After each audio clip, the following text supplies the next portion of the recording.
Baseball Hell is a production of Monkey Bite Enterprises. No animals were harmed in the making of this podcast.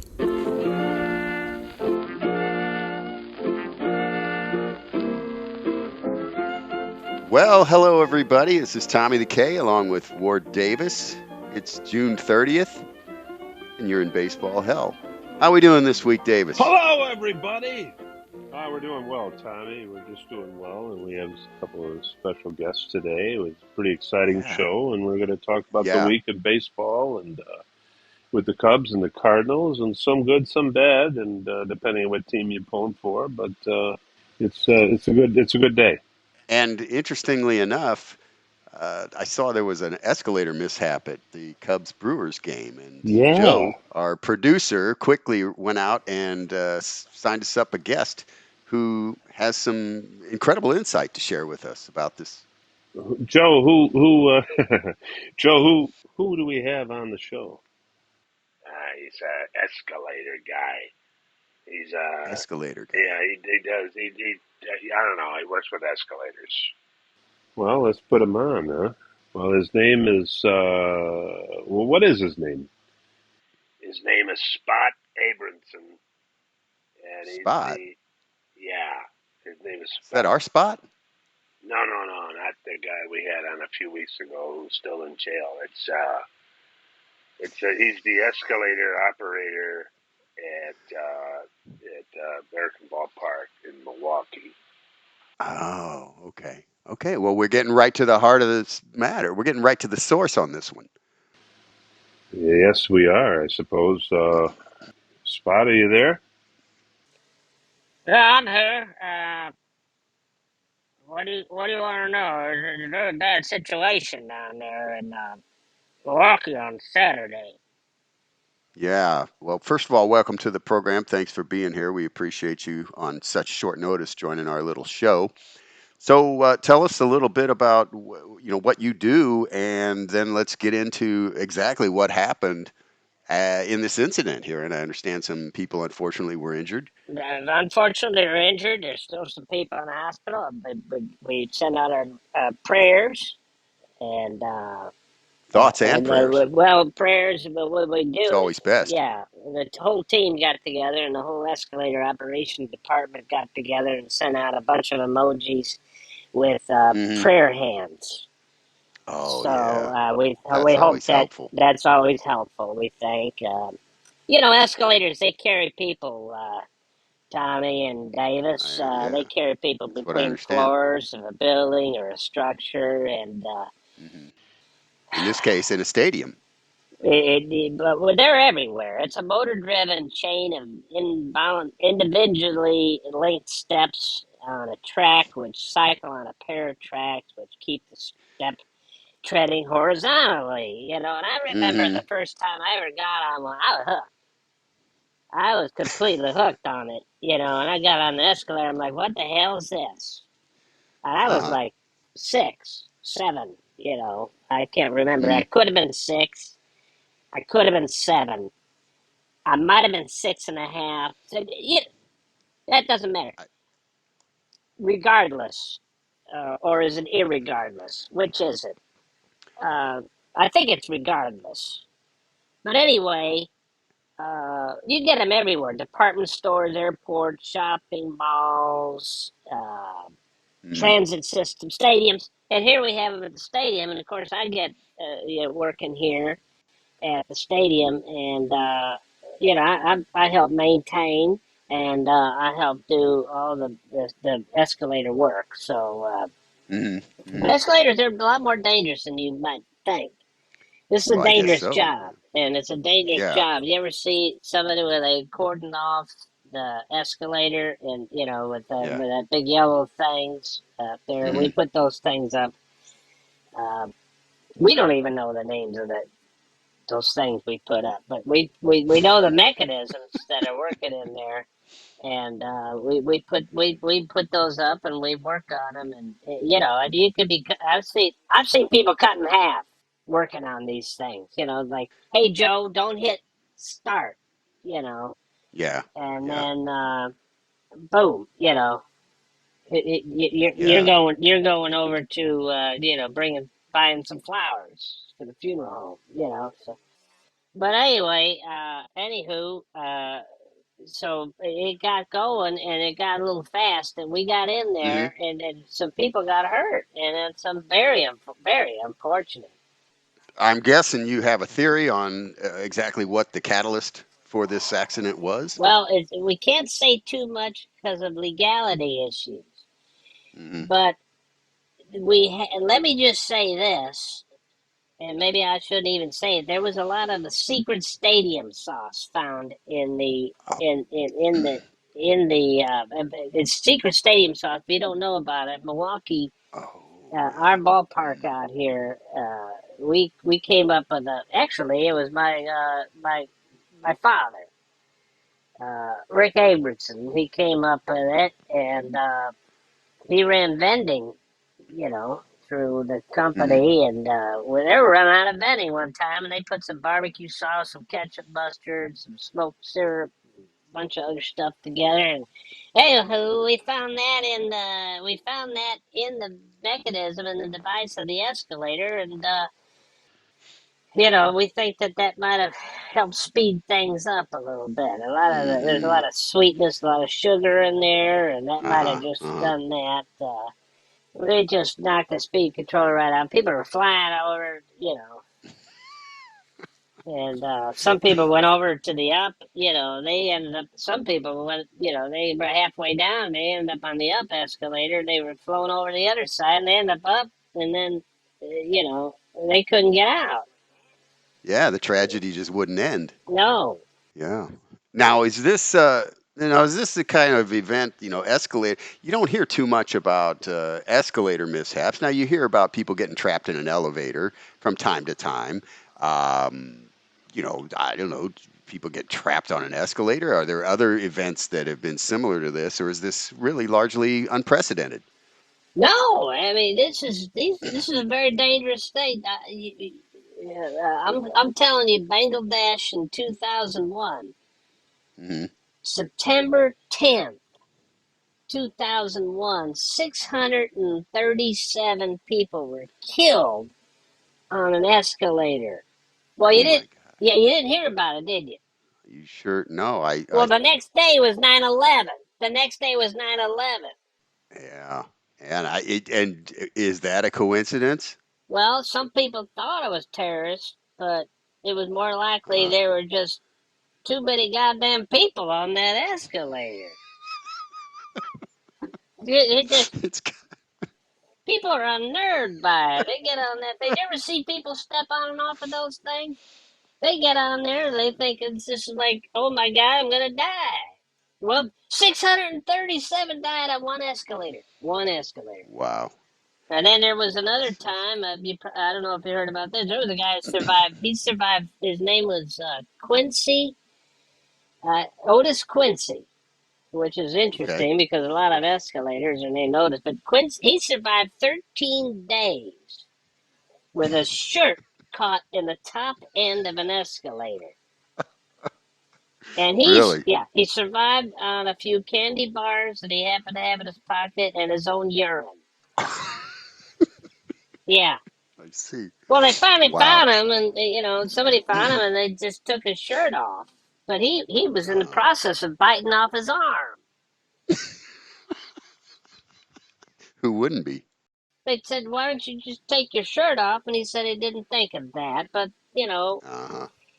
Well, Otis had a trademark, but I think it's Schindler now that they're running it all today, the Schindler Group. But anyway, I escalators, see. are very dangerous, and we hope to God that all those people are okay in Milwaukee. They're Yes. Cubs Cardinals fans. It was after the game, and the Cubs won, and probably because the Cubs won. I don't know. These Cub fans, Yeah. they're not the smartest people. I'm up here in Milwaukee, and by the way, that sauce, that Hmm. secret sauce. The secret sauce. Yeah. It's good stuff. My father invented it. So I Okay. went. All right. He did that. He was in the vending business. I went right into escalator. I have, some people have a love for it, and I'm one of them. Yeah. I Yeah. got pictures of Uh-huh. the escalators all over my walls, and I Well, when I was a kid, I wanted to be an astronaut, and you wanted to be an escalator man. So yeah, I understand. there's not a lot of difference, really. You might laugh, but there's not a lot of difference. It takes a lot of mechanics and a lot of technology to get this stuff done. You take it for granted, but look at you. You tell me what arena or mall or anywhere else that doesn't have what would you do with that? And the great thing about it is it can stop. You can still walk up and down it. Try that with an Yeah. elevator. God damn it. Well, all right. Well, thank you for coming on the program Well, and thanks for having opening me. our eyes to this. There's a lesson to be learned here. We must be learning, and we're the unsung heroes of arenas, Yes, ballparks, malls. certainly, You know, certainly. when you see an elevator operator, just say thank you for your service.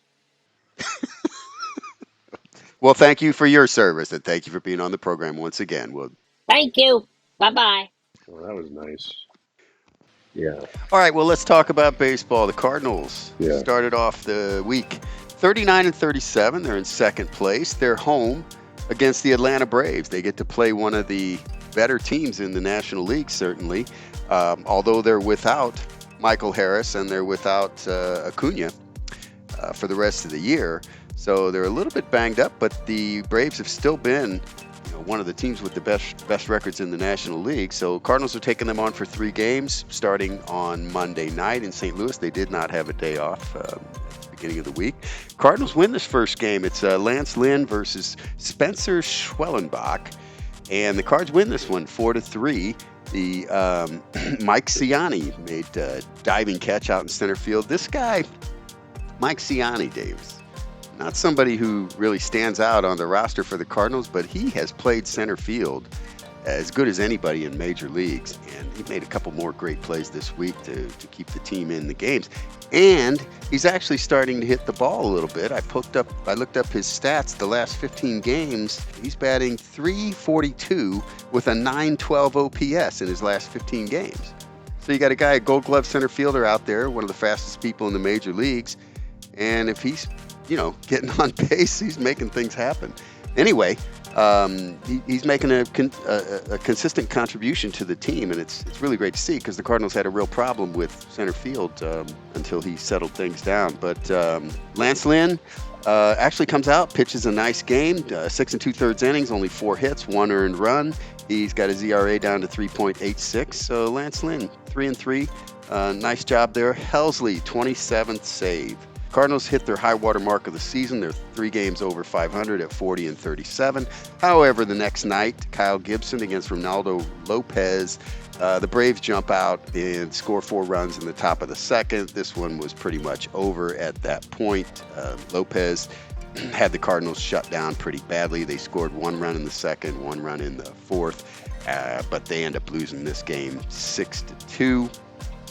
Not a good outing for Kyle Gibson. He had missed his previous start. He had gone on the bereavement list. Who passed away that Gibson had to be, That's really none of your business, Davis, and I can kind of see why people think you're a jerk even for asking something like that. Oh. No, they did. Of course, they didn't say, but Yeah. but when he came back, then he was warming up, and he had some issue with his back and his hip, and that was when Liberatore had to start the game. Well, this was his first start since then, and he did not do well. He only pitched 4 innings, 4 hits, 4 runs, all earned, 5 walks on top of the 4 hits in only 4 innings. So Gibson, not a good outing. Cardinals dropped the second game 6-2. Now the third game, Matthew Liberatore gets his next start against Bryce Elder, and the Cardinals win this one 4-1. Very impressive start for Matthew Liberatore. This has been a long time coming. This is a guy, if you'll recall, they traded for Randy Arozarena, so he's had that stigma and that monkey on his back for several years now. Well, Rosarena's been performing well, and Liberatore had been toiling in the minors, and when he did get called up, he struggled, and he really hadn't had a good start until this one, but he ends up going 6 innings, only gave up 2 hits, no earned runs, only walked 1, got the win. He's 2-2. Really nice job. Helsley again comes in the 9th, pitches the 9th, got his 28th save. So the Cardinals win this one, and they win the series 2 games out of 3 against the Braves, where the final score in this one was 4-1. Liberatore needs to, I think, show that consistently, though. Oh, yeah. I mean, obviously. And the Cardinals are looking for, and have been looking for, a 5th starter pretty much the whole year. Steven Matz has been down and out, and even when he was pitching, he struggled quite often. They updated his injury report, and he had a setback. They put him back on a 60-day disabled list. So Oh, we may not see Matz again for the rest of the year, or at least until late August or early September before he might be back out on the mound. So the Cardinals are on this search for a fifth starter, and they've had Andre Palante come out a couple times. They've had Liberatore start a couple games, and they've each had some success. So they're hanging in there. So high hopes for Liberatore. The question is he going to get that fifth starter role now, or are they going to keep going with Palante and put Liberatore back in the bullpen? We'll have to. That remains to be seen. Going forward. But the Cardinals start off the week good. They win 2 out of the first 3 against a strong and solid Braves team. yeah, that's good for the Cardinals to playing a good team and do so well. The Cubs, in the meantime, they come into the week with a loss against the Mets, and they drop another series. And so they start on Monday, the 24th. They go to San Francisco for a 4-game series. It's a big series. Steele goes 7 innings in the first game on Monday. Cubs come in at 37 and 41. Steele goes 7 innings, gives up 2 runs, 6 hits, and a walk, 9 strikeouts. He did give up a couple of home runs, but the Cubs have the lead. They had a 4-2 lead going into the ninth. But here comes Colton Brewer and Drew Smiley. The Giants scored 3 runs. Brewer gives up 2 hits. Smiley gives up a hit and 3 walks. Walks in the winning run. Cubs lose 5-4. The Cubs should have scored a lot more runs in those games. They left 12 guys on base, a lot of guys in scoring position. But that was a really heartbreaking loss to start the week, and it kind of set the tone. The Tuesday, the next day, Hendricks looked good. He pitched 7 innings, gave up 5 hits, a walk. Pretty impressive to see Hendricks come back like that after the start he had for this year. Wow. 2 earned runs. He strikes out 4. He's not a strikeout guy. His ERA drops that to 6.87, but he gets the loss. He's now 1-5. And then here comes Brewer again, gives up 3 more runs in the 8th, and then the Giants win 5-1. The Cubs get, I don't know, just a few hits in the game. They don't do anything. They didn't score after they just couldn't do anything. Wednesday, close again. Wisniewski gives up 2 more home runs. They put him back in the starting rotation. Assad goes on the DL. He gives up a lead run. Smiley gives up the lead run in the 5th this time. And the Cubs don't score after the 5th. And they lose 4-3. So the 6th, 7th, 8th, and 9th, the Cubs don't score. 1 for 7 with runners in scoring position. What happened to Assad? He's got a forearm strain, I think. But the Cubs lose the first 3 games of the series. And here comes Imanaga, and he's going to salvage the series. He pitches 6 innings. Wasn't lights out. He gave up 5 hits, 3 runs, 2 walks, but did not give up a home run this time. And the bullpen locked it down. Luke Little pitches scoreless innings, striking out 3 guys. Maris pitched well, 2 strikeouts in an inning, and then Happ hits a 2-run homer in the 9th, in the 10th. And then they put in this Porter Hodge, and he holds on. He's got a good fastball. He holds on. He gets his first save. And Maris ends up getting the win because he was in when the Cubs took the lead when Happ hit the home run. He actually has just as many wins as Imanaga. Maris is now 7-2. Oh, I can't believe he's 7-2 after the horrible performances he's had. I know. 7-2, but usually he gives up the tying run, and then they come back and win. Gets the win, because he blew the save. So the Cubs only salvaged 1 game out of the 4. Rough start to the week for the Cubs. And I think we have a guest or somebody on. All right. Well, Joe, our producer's telling me we've got our guest on the line. Is that correct, Joe? Yeah, that's correct. His name is Johnny Ballpark. All right. Well, great, Joe. Thanks for getting him on here. Johnny Ballpark, welcome to Baseball Hell. How are you today? Oh, pleasure to be on. Thank you for inviting me. Our pleasure. So your claim to fame is you've been all over this great country visiting baseball parks. I think not only baseball parks, right? I mean, I'm sure you've been to hockey games, NBA games, college basketball. You're quite a sports fanatic, as I understand. Well, yeah. As you get older, you have time, and through the years, even on vacations, I've always enjoyed visiting different cities and when I can, and making sure that there's some sort of sports event, mainly baseball, that I can go to while I'm visiting that city. How many baseball parks would you say you've been at, major league and minor league, and should I say a ballpark figure? Well, you can. Let's see. I would say, of course, you have 30 major league teams. I would say I would, let's see, 30, at least 60, 70 ballparks. Wow. That's major league and minor league. Yeah, of course, yeah. 30 major league parks, but then, of course, you have all the old parks that are gone now. So you have to Mm-hmm. add, shoot, I should have wrote them all down. I'll be damned. Let me ask you about the ones that are kind of pertinent here. Some of the old ballparks. As a matter of fact, you've been to all three St. Louis baseball parks.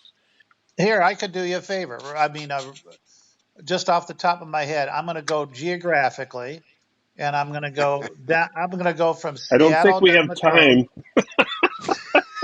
for Wait, geographically. oh no, but just for Major League, for instance. Okay. Okay, Seattle, the Kingdome, and the one they have now. The That's two. Kingdom. Oh man. That's two. Then you go down the coast and you go to San Fran and Candlestick and the one they have now. That's two more. Oakland. Then you go down the coast to Dodger Stadium. Then you go to Anaheim. Then you go to Jack Murphy Stadium in San Diego, and then the one they have Yeah. now, Petco.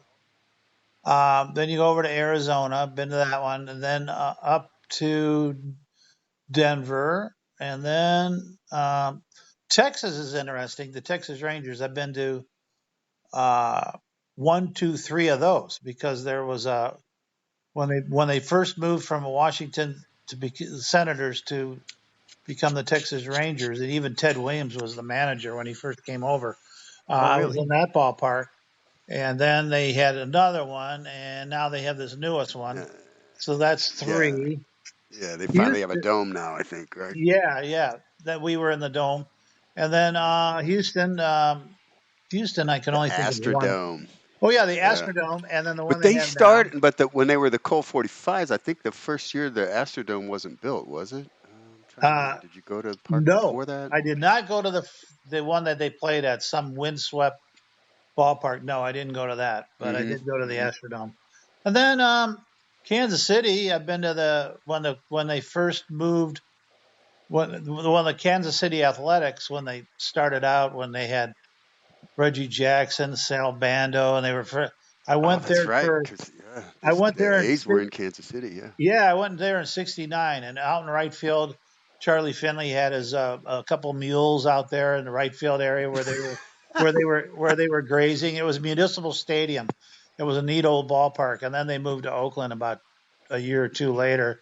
But Kansas City and the one they have now, so that's two there.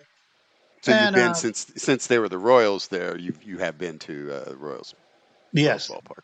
Hmm. right, two of those. And then up to Minneapolis, you got. I was in the old. They called it the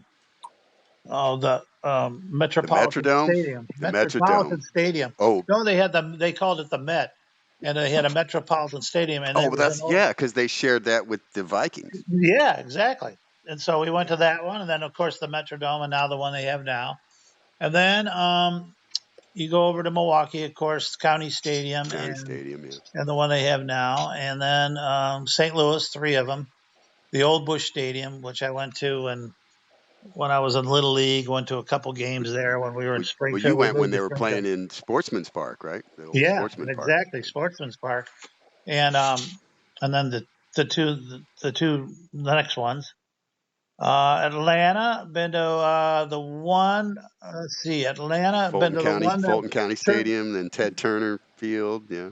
Yeah, I'm not sure if I was in Fulton County, but I was in Turner Field, which was in downtown Atlanta. And then, of And course, have you been to the new one now up north, yes, up in the north of the city? Yeah. Cobb County or Mm, whatever they call it. Been to yeah. that. They built their own little ballpark village up there. Yeah, Yeah. been to that one. That was about 3 or 4 years ago. Mary and I stopped there. My wife. And then Tampa. Oh shoot, Miami. Now Miami was Joe Robbie Stadium they were playing at. Right. Oh yeah, I was in Joe Robbie, and then the new one they have now. Yeah, I was in two of those. And then you go up to Tiger Stadium, of course, and then the new one they have now, and the old Yankee Stadium, the new Yankee Stadium, the old Shea Stadium, and the one they have now, City Field, Fenway Park, the old Washington Ballpark, where this um, I went to that one because that when Montreal moved to Washington, they had to play in the old RFK Stadium for a couple years before they built the new one. Oh, really? I Yeah, forgot about that. yeah. Yeah. So they played. We saw that one at RFK, and then the other one, and then the one they're at now. And I didn't go to the old Baltimore one. I missed that one, but I've only been to Camden the Yards. Camden Yards, and then Pittsburgh went to Three Rivers, and then of course this new one they have, like, which is one of I my like top. that new park in Yeah, that's in my Pittsburgh. top Yeah, it three. You've looks. been to it, I Tom? haven't been there. I like the look of it. Wow, I guess I'm it's saying. beautiful. You love it. Stay at a hotel downtown, and then walk across that Roberto Clemente Bridge over there, and just Yeah. walk to the park. And Philadelphia, I've been to Philadelphia, two of those. That's about it. That's pretty much covers it. I just tried to do it real quick in a nutshell.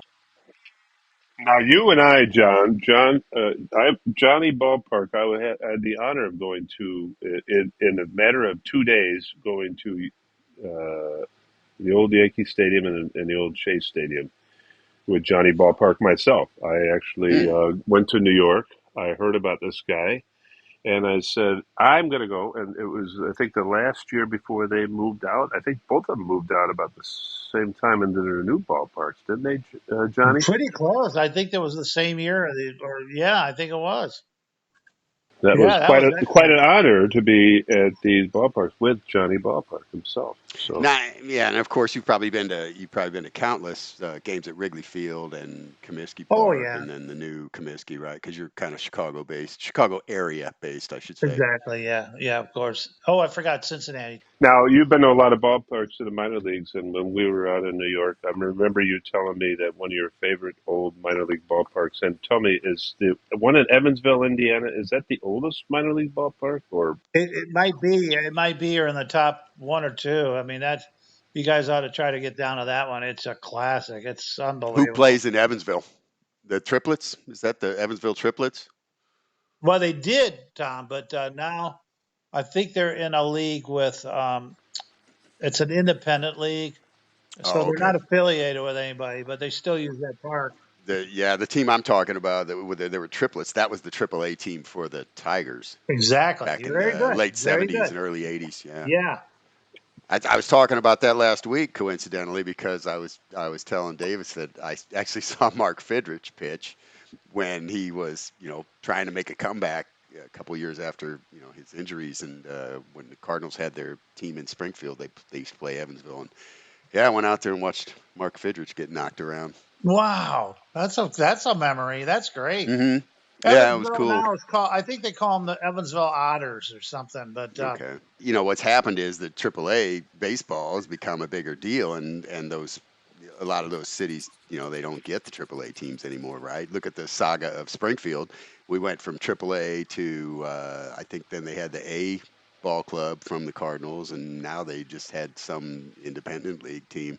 The AAA clubs are gone on to bigger and better things, right? Louisville, Memphis, and for the Cardinals, and yeah, well, like here in Austin, we've got we keep ping ponging back and forth, but we always have a AAA team. It's either the Rangers or the Astros team, but we've had AAA here for many years.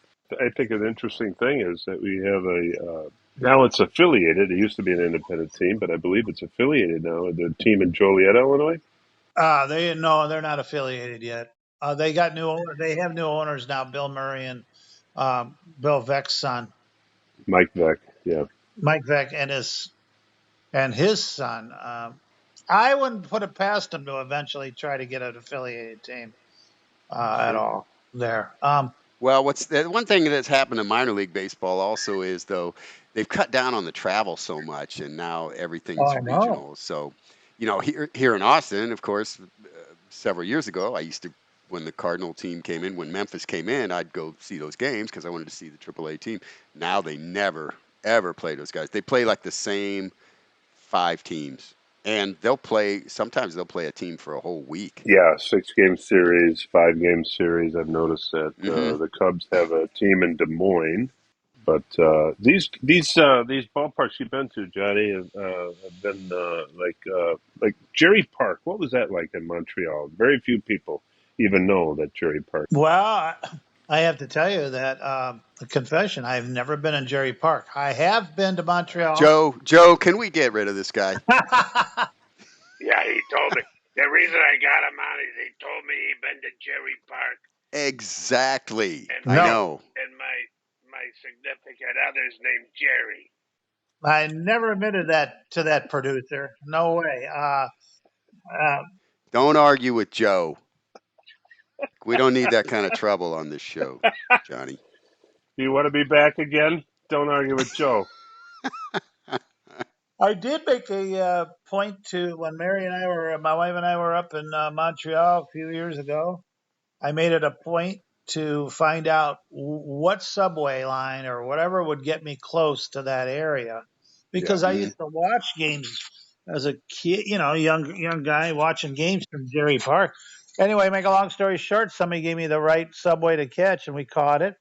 And right now, it's a big tennis court area, but they do have a plaque there. So I took a picture of that. I mean, to say I was nice. actually on the site of the plaque of I see. Gary Park. It's a technicality, Davis. He's been to Jerry Park, Yeah, but not for a baseball game. you guys should pull up sometime on YouTube. I think. They had a wonderful organist there at Jerry Park, and he played.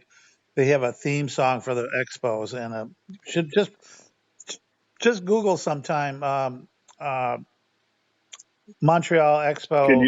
you hum it for us real quick? Or Well, let's see. Hold on a minute. all right, I, this is why we have Johnny Ballpark on. Can you? yeah.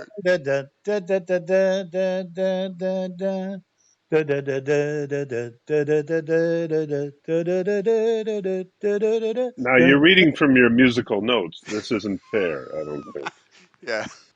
Hey, by the way, I wanted to ask you about the three St. He, Louis he parks. he So just played. He played that by ear. you played that by ear. I'm impressed.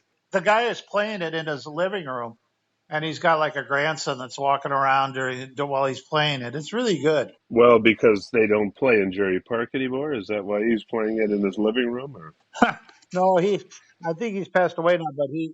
do you think they played that at his funeral? So let's talk about some of these ballparks a little more. So, what's the worst food you've had at a Major League Baseball park?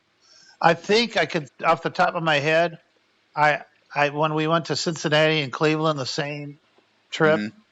I go, well, they supposedly brag about the chili down here at Cincinnati and all this stuff, but I tell you what, Cleveland has had everything. They had the best selection of foods and real good.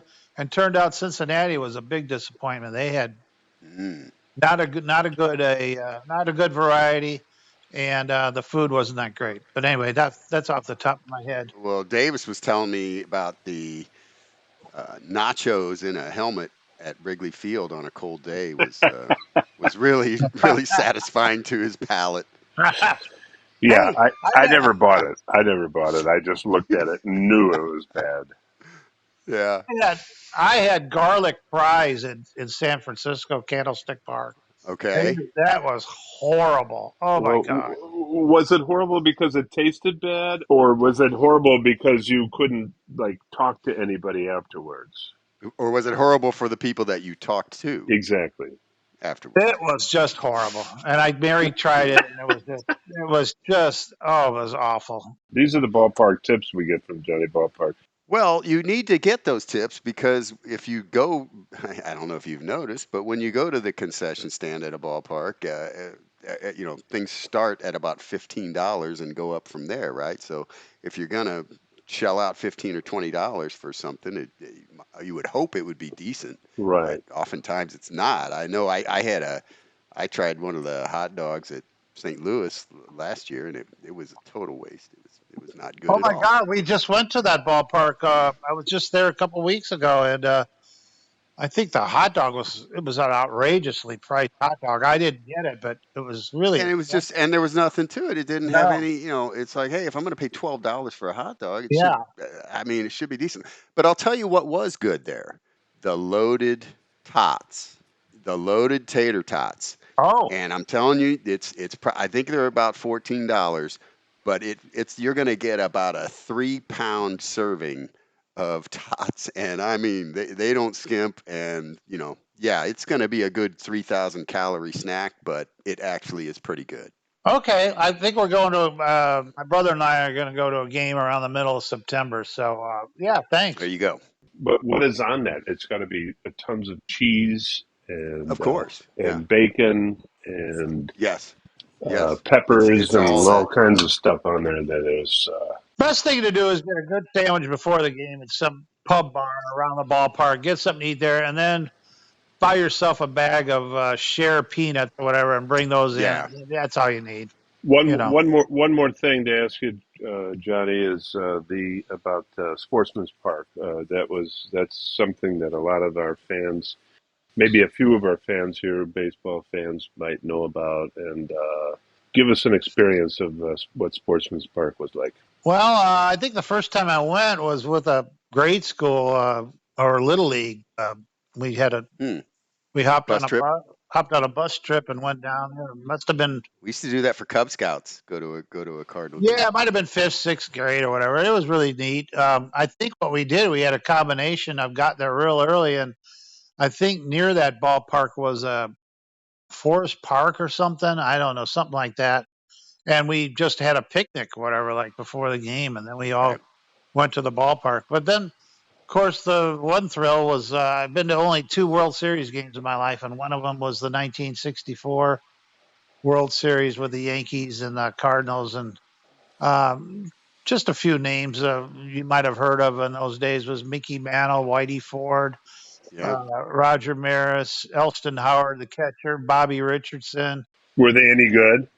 Yeah, yeah, a few of them turned out to be pretty good. Um, Yeah. but but just the thought of my grandfather, my dad's dad ended up worked for a company in Central Illinois. Anyway, he had tickets somehow, two tickets for the sixth and Hmm. seventh game, and Wow. my dad was kind enough to say, "Well, you take Johnny to the sixth game, and if there's a seventh game, then I'll go with you." So his father, and so I went down with my grandfather for the sixth game, and sure enough, the Yankees won, and then my dad got to go to the seventh game with his dad. So, but Busch Stadium was just a nice old park. I don't remember it being in the greatest neighborhood back when it was about ready to. I mean, it closed like a year or two later after I went in '64. Oh, you're talking about Sportsman's Park. Yeah, Sportsman. Yeah, Yeah. and Because the second one didn't open until I think '66. What was the other World Series game you went to? that was 2005, the first game of the World Series. Houston Astros against the White Sox up at. White Sox. Yeah, the White Sox swept that series. Yeah.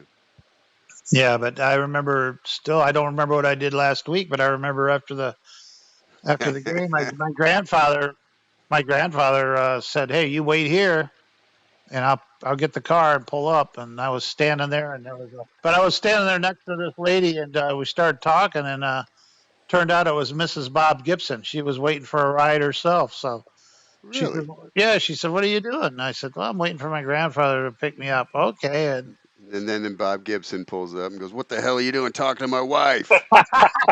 yeah, I was worried about that, but no, my grandfather pulled up for. Get away from my wife! I'll kick your ass. I'll throw you a high hard one. Yeah. Yeah, no, I ended up getting a ride first. So But that you actually talked to Bob Gibson's wife. yeah, That's cool. she was just standing there. I think she had a little kid with her or whatever, and Hmm. and I was excited because I didn't like the Cardinals, and I was happy for my dad getting to go to the game the next day, but at the same time, I was glad to see the Yankees still have a chance to beat the Cardinals. So, And then the Cardinals win Game 7. Yeah, deep down, you're a Cubs, White Sox type of guy, right? we left Chicago when I was about 9 or 10, and we were on the South Side living, and of course, if you were on the South Side, you were a White Sox all the way. You didn't Sure. pay much attention.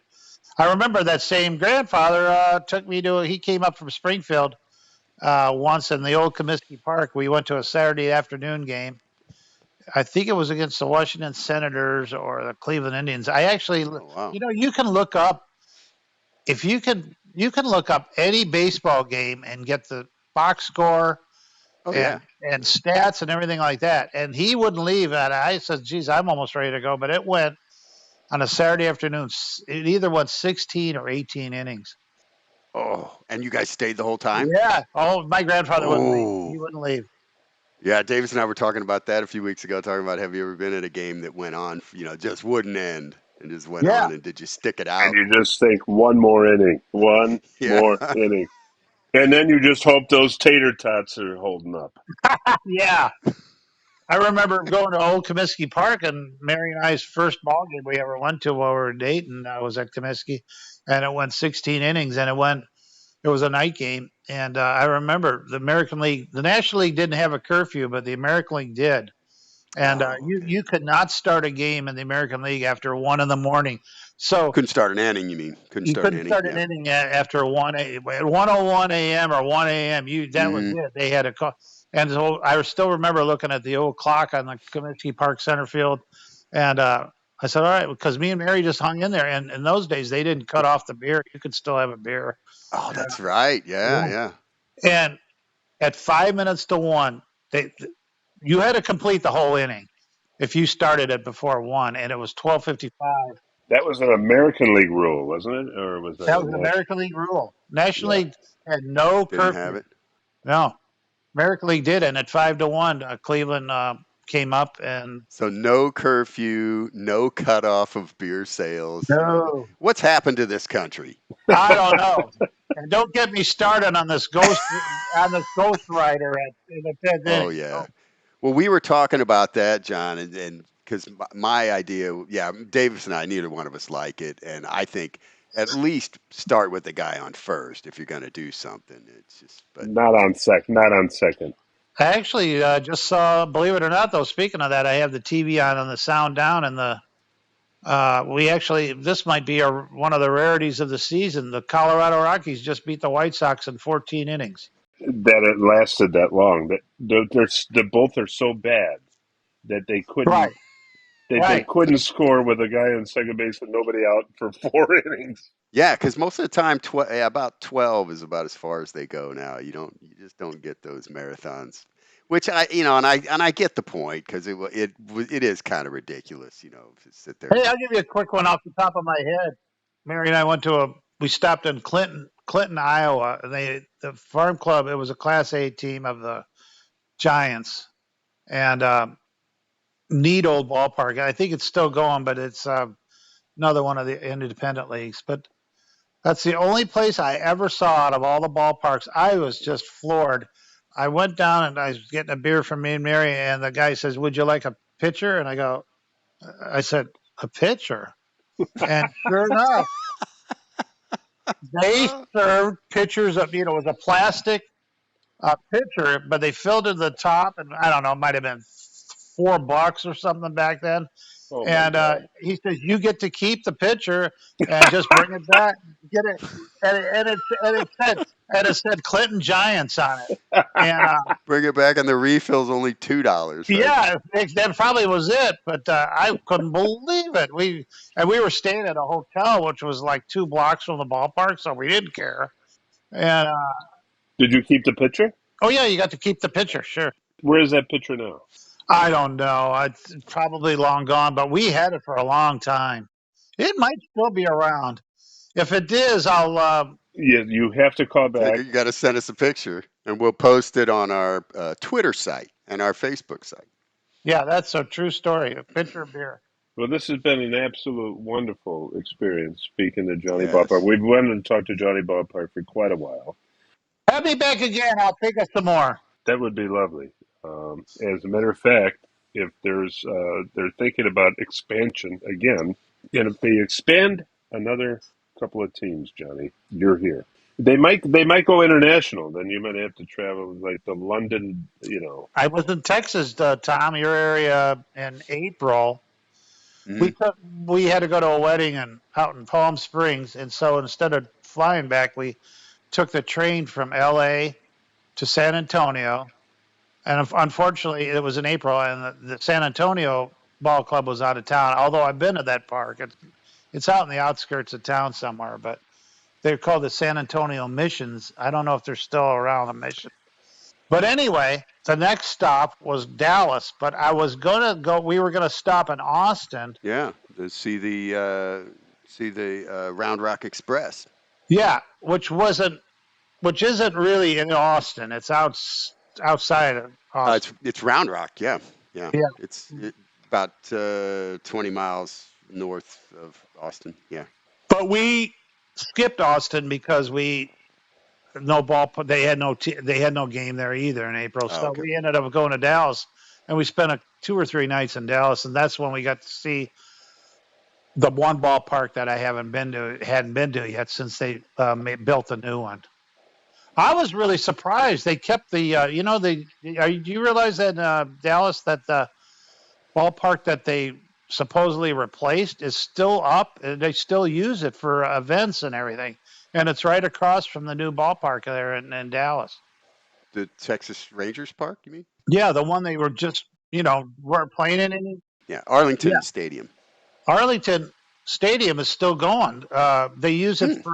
I think they use it for United States Football League or whatever. Okay. And it's right across from the new park. And of course, the new park is only once we ended up in there, and then the next day we went to the Jerry Jones Palace or whatever for the football. But yeah, we almost stopped in Austin, in your area there. Yeah. Yeah. Well, if you do pass by, of course, look me up. But let's go to the Round Rock Express game and go check that out. It's a nice park. So I'll let you guys go. Are you is the producer getting worried about time? Yeah, there's a lot of time on this thing, and the sponsors need a break here. All right. Well, Johnny Ballpark, I can't thank you enough for coming on our little show here and gracing us with your stories and a lifetime of ballpark experience. It's incredible. Well, thank you for calling, and look forward to the next time, gentlemen. All right, sir. We're going to send you a couple of tickets for your some tater tots, or a coupon for some tater tots. I think you'll like these tickets. Okay, very good. I'll look forward to seeing them. All right, Johnny. Thanks again. Yeah, Davis, you're kind of a jerk, and I'm not too sure about that Joe guy either, the producer. Oh, and the famous words of Jack Buck. Thanks for your time this time. Till next time. So long. Bye-bye. I don't know what I did to deserve this one, Tommy. I didn't know what I did. I actually went to a couple of games at Johnny Ballpark, and I don't understand this because we seem to get along okay. I'm no scientist, but the data doesn't lie, and there does seem to be a consistent trend here. Yeah, but I don't. But we need more data points to draw a conclusion. I don't know if it's real. And going after Joe? That was kind of a low blow there. Yeah. Joe's crying a little bit, aren't you? No, I'm okay. It seems like you got a lot of tissue. What's that? I said tissue. God bless you. Oh. Well, let's talk about the second half of the week. The Cardinals stayed at home. They're going to play the Reds for 4 games. They come into this series at 41-38. They're in second place, trailing the Brewers. And the first game, Miles Michaelis versus Andrew Abbott. This was just a shit show from Michaelis. He pitched really poorly, just got his ass handed to him.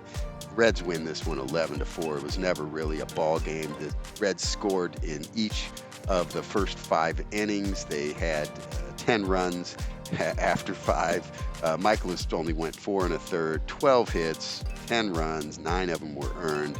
He had a walk, gave a 1 home run, but not a good outing for Miles. He just really got knocked around. But anyway, this game, it was just a lost cause. They were down 10-2 after 5 innings.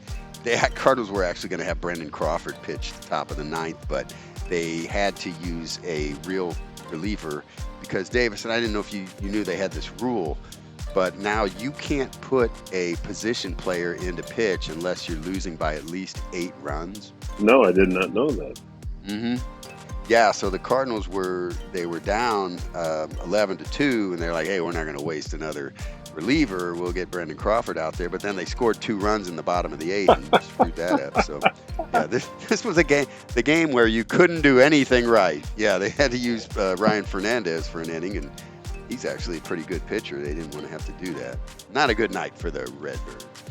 Second game, Cardinals come back. Andre Palante starts this one against Frankie Montas, and it was a pitcher's duel. Cardinals picked up a run in the bottom of the 3rd. Here's how they scored this run, Davis. I don't know if you saw this, but Mike Ciani gets on with a single. He winds up on 3rd with 1 out. Burleson hits a sacrifice fly to the shortstop. Wow. And, Ellie De La Cruz is the shortstop for the Reds. He's got a cannon for an arm, right? He can throw like 105 miles an hour.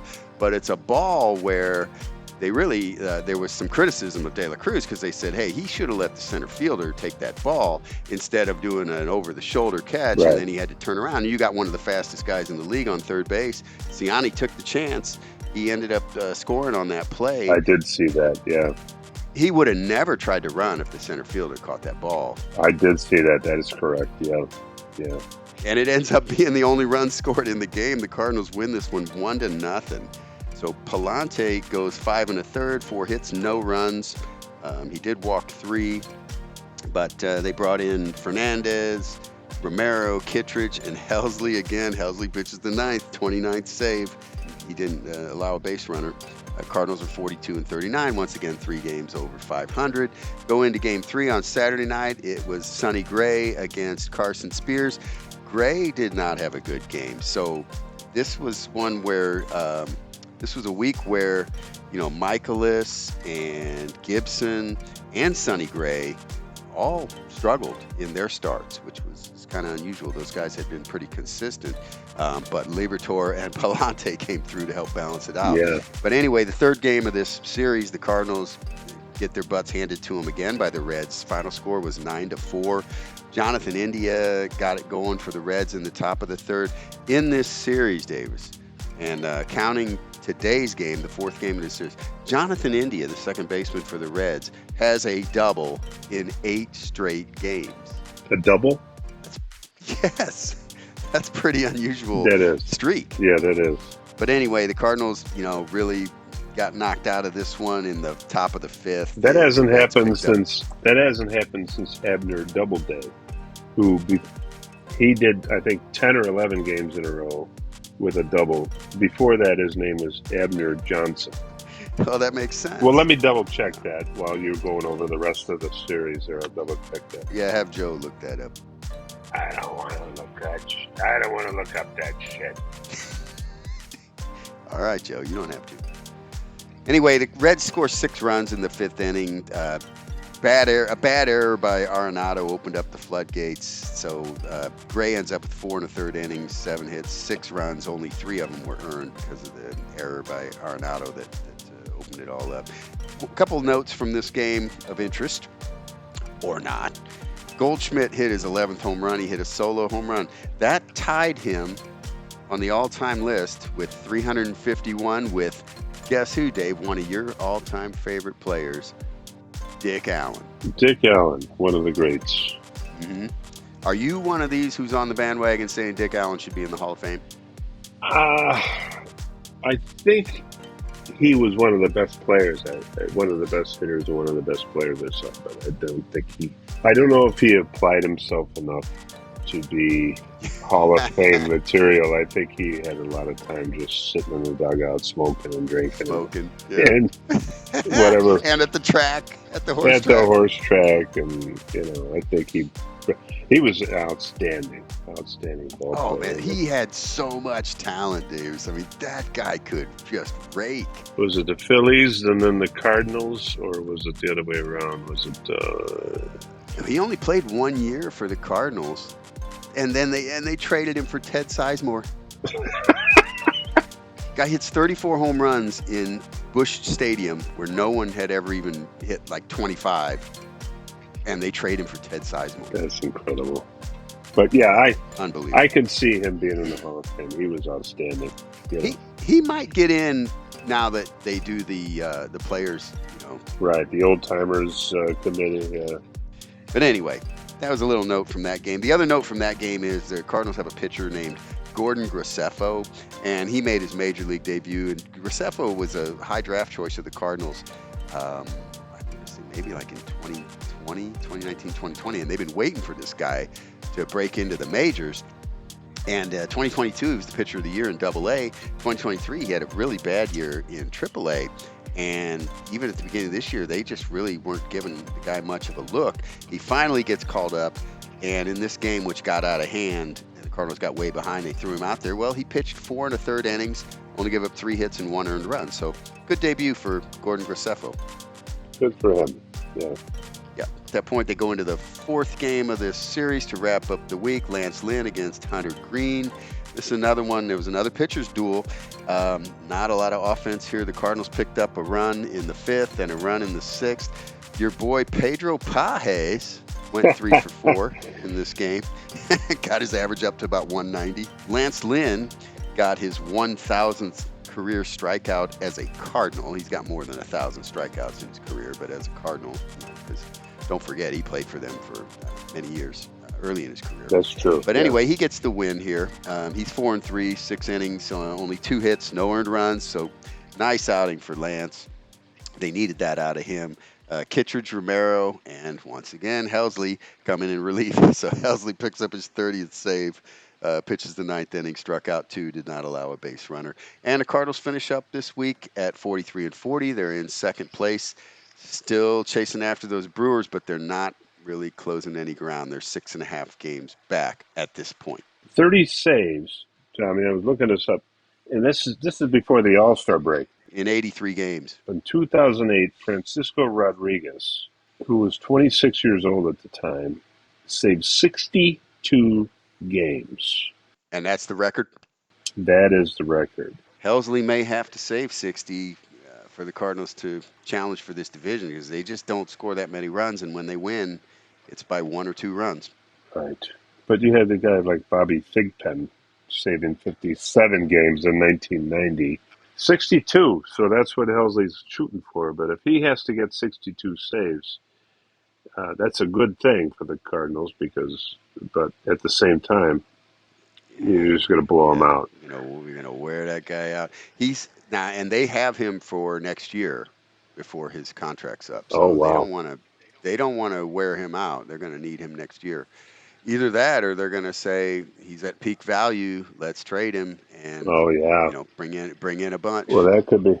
You know, because somebody who's really contending this year might be willing to hand the Cardinals a couple of good prospects for Helsley's services in the playoffs. It's a tough call, because there's so many teams going for the wild card spot.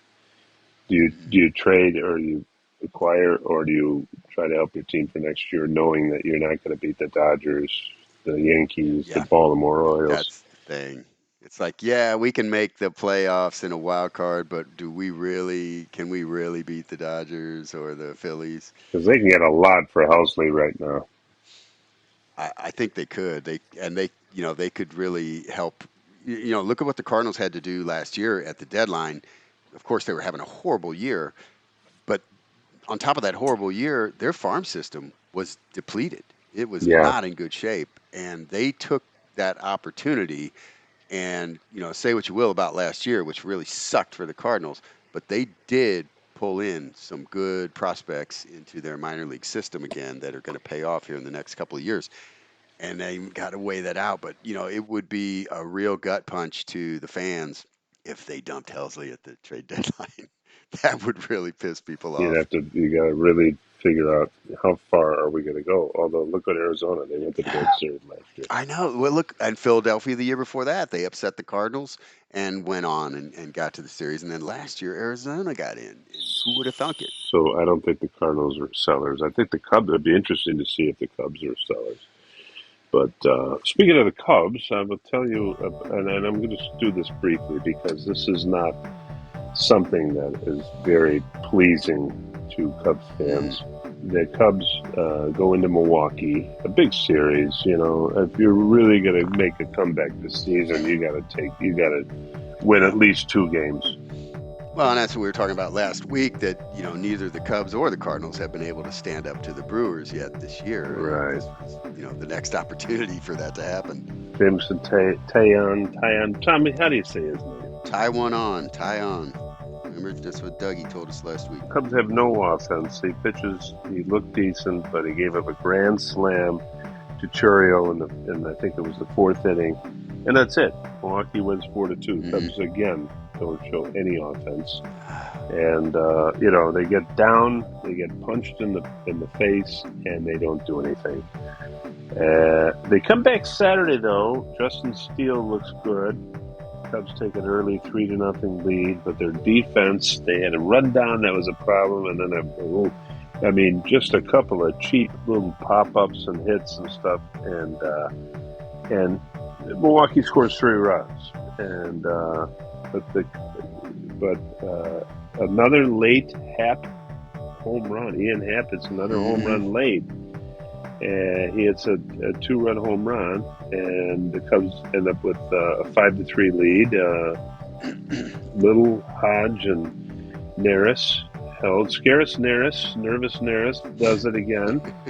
He puts 2 guys on in the 9th, and so the lead runs up, but he strikes out that guy, and the Cubs end up winning. Strikes the lead run out, and the Cubs end up winning. So they split. So now the series is split. A chance to win this series after going down. Mm-hmm. Now this game, though, I did want to ask you. I saw a clip, but I didn't get to dig into it. But Steele was getting all excited and emotional, or walking off the field and yelling and screaming, or into the dugout. What was that all about? Well, I guess what he said was, from what you could see on the video, is that he said, "Wake the F up." And I don't know if he was talking about himself, because he had made a couple of problems, a couple of boo-boos in the field, so he made a couple of errors. And so I think he was mad at himself, and he was also mad at the rest of the team. Like, we're gonna lose this again, And they didn't really do too much until after that 2-run homer, but they end up 5-3, and somehow Scaris Neris gets out of the 9th inning. Well, then today it just they can't carry that into the next day, as what's usual with them. Kyle Hendricks looks good through 3 innings, no runs given up. Cubs up 1-0. And in the 7th, it all implodes. He gives up a 2-run homer to Yelich and then a grand slam. And next thing you know, it's the 4th inning. Cubs are down 7-1, and they're not going to do anything after that. What else could they do? They have no real offense or nothing that's going to bother anybody or make anybody scared of them. So Cubs lose the ball game. For what was the final in that one? I'm looking it up, Tommy. I had to turn it off. As a Cubs fan, I had to turn it off. It was 7-1. It was the final. And the Cubs managed 2 hits all day long. Brewers, 7 runs on 10 hits. I was looking at Hendricks here. Hendricks only went 3 2/3, 7 earned runs. So that, his ERA is back up to 7.48. 7.48. So that's it. 2 hits on the day. Horner leads off the game. Led off the game with a home run. And Bellinger got a hit, a single, a little bit later on in the game. And that was it. Cubs didn't get another hit. It's just amazing. I can't believe it's another week of them just not being able to hit the ball. Yeah, they're not very good. They're just not a very good team. They have a lot of guys who are good. Nobody great. Nobody who can say I'm going to carry this team. Bellinger did it last year. He's doing okay this year, but nobody's carrying the team now. I mean, you got a guy like Swanson. They put a lot of money in Dansby Swanson, and I was very glad about that. But he's hitting like 218. You know, Yeah, I'm shocked at how poorly he's performing. and nobody's hitting more than 270. They're talking about. I hear rumors about trading Horner. You believe any of that? I haven't heard it at all, but I don't think that's the guy to deal.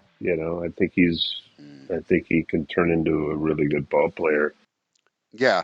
Well, and this is what I wanted to get at with you and say, hey, here we are, halfway, more than halfway through. Cubs have played 85 games. They're 39 and 46. They're 11 and a half games out, and they're not on any upward trend, right? They're 3-7 in their last 10. Right. What's going to happen? Uh, I don't know. This is an interesting time for them. I mean, are they going to trade? Who can they deal? If you trade away, Bellinger's on a 1-year deal, right? yeah, he might be. Yeah, he's got an option for You next year, might be able to get something for him. depending on his. If he's got a trade clause in there that can't Is be it his traded. option or the club's option? I think it's a mutual option for next year. So So he can opt out. He can opt out, he can opt out. Um, you which know, takes away some of his value yeah. So the Cubs have a in a couple of good trade. youngsters. They got Matt Shaw and James Triantos in the minors, but they're probably a year away. So what do? Do you trade Horner? I don't think Horner's the right guy to trade. But what do you do with those guys? I wouldn't. I'd have him pegged as my starter at second. I mean, Yeah, there's, but he also want to go up at short. So you could put yeah, him back at short if you need to. Get rid of Swanson. but you're Uh, not going to get rid of Swanson because nobody's going to take that contract. yeah, you're right. But they got a lot of youngsters coming up in one of the top minor league systems, and as prospects. So we'll see what the Hmm. Cubs want to do.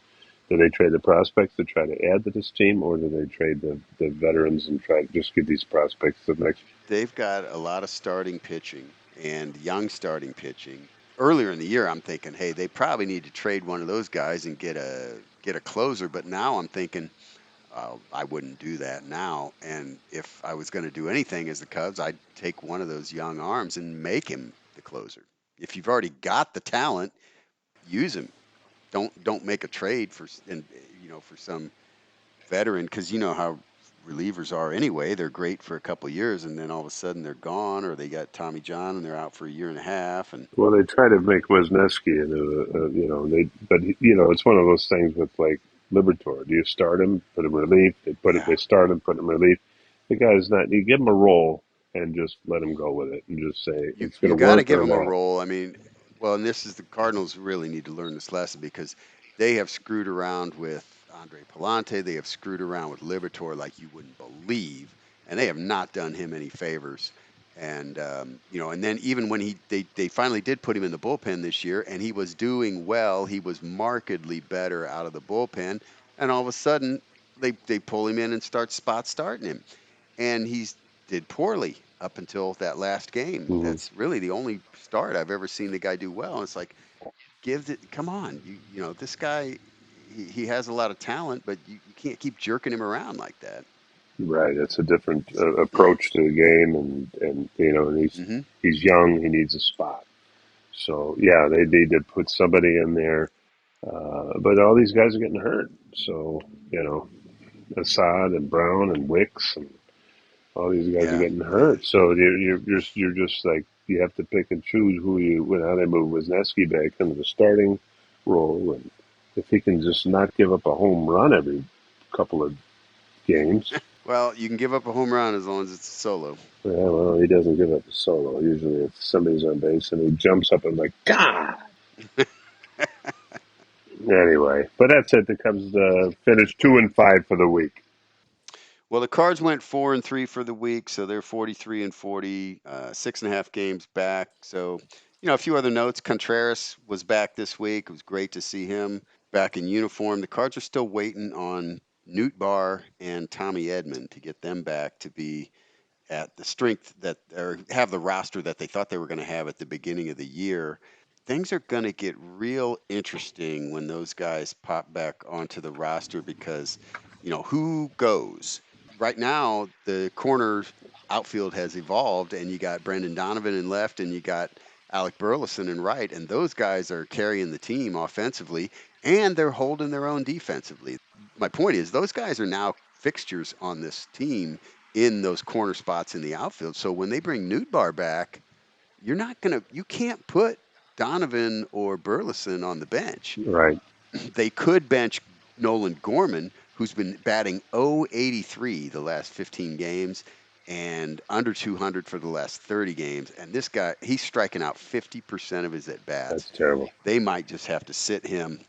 They could put Donovan at second and put Nootbaar out in left. Siani's doing a great job in center. But anyway, the Cardinal outfield going to start getting real crowded. And then if Tommy Edman comes back, I think they got to let Brendan Crawford go. They're going to have to DFA him Yeah. because Edman's now your backup shortstop, and he's also your backup center fielder.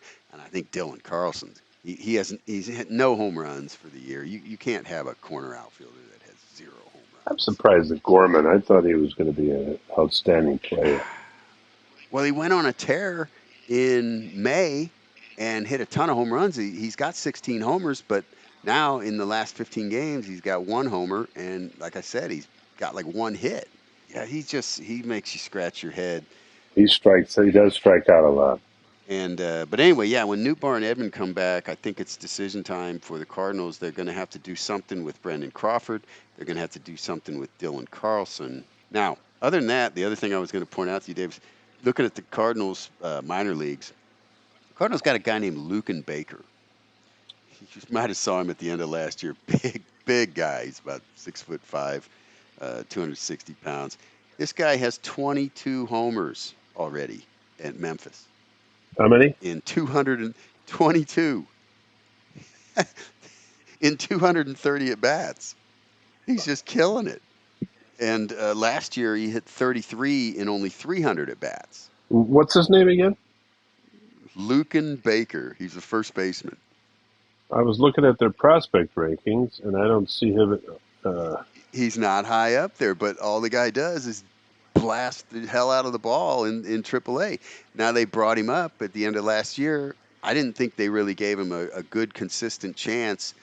But when he did play, he didn't show that kind of power, and he had a lot of trouble getting barrel on the ball. And he might be one of those a 4A player, one of these guys that's great in AAA, but he can never quite cross the threshold. But I mean, here's a guy who's hit 55 homers in his last 500 and some at bats. Okay, you got to give this guy a shot. Yeah, like the Cubs with Matt Mervis. Matt Mervis is like 35. All of a sudden, he just comes up with 35, 40 home runs, and they put him up and nothing. And maybe it'll be nothing, but you got to find out, right? Right. You can't just keep this guy sitting there. What does he play? They need first base. Oh, so he'd be a DH. Well, Goldschmidt's probably gone at the end of the year. Oh, I see. Yeah, so you got to see. Right, his contract's up, so it's like we need to find out if this guy is any good or not. Anyway, and the other guy in the minors, of course, is Jordan Walker, and he's just still really not. He's not tearing up AAA. He's batting 266, 739 ops. He's got only 4 home runs. I'm getting worried about Jordan Walker. He was all the talk last year, and yeah, I can't believe it. No, man. What's happened to that guy? Have you look at him? I mean, I'm like, oh my God, this guy should be tearing it up. Yeah. Anyway, that was a few notes about the Cardinals. Some good, some bad, a little bit of minor league look. Hey, they're 3 games over 500. Yeah. 4 or 5 weeks ago, I wouldn't have thought they would be there. When we talked at the beginning of the year about what we thought the Cardinals would do, we had them pegged for about 83 wins, remember? Right. They're kind of on that pace. Yeah, I think they'll be right around there. Well, Tommy, I think that we've covered just about everything here, haven't we? Yes, we have. All right, Davis. Well, yeah, let's wrap up for this week. So, yeah, good show. Nice to have a couple guests on. Yeah, thanks to Johnny Ballpark. And thanks to the escalator guy, I'm going to think twice before I step foot on one of those things again. Oh yeah, So. you made it sound very dangerous. Yes, he did.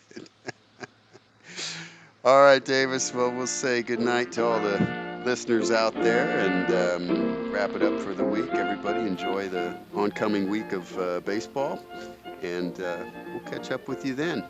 Say good night, Davis. Good night, Davis.